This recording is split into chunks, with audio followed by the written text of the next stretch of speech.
orange, red.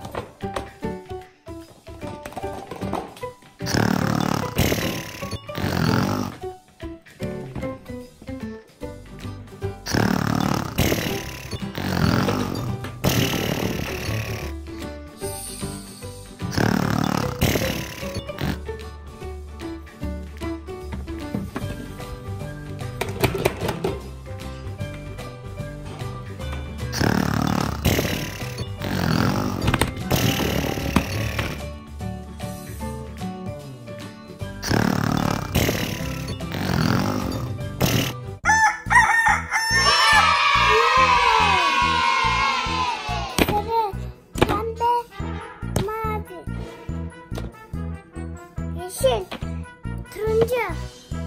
Hadi açalım bu içinde ne varmış?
Açtım.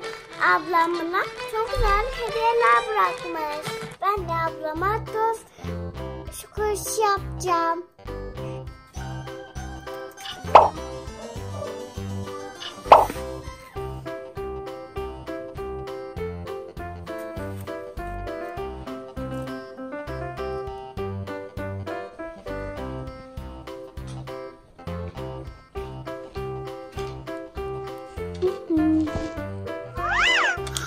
Hafsa bana tost mu yaptın?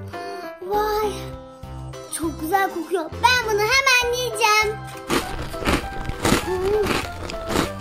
Karnım da zaten açmış. Hem de çikolatalı bana geliyor. Yemiş. Teşekkür ederim kardeşim.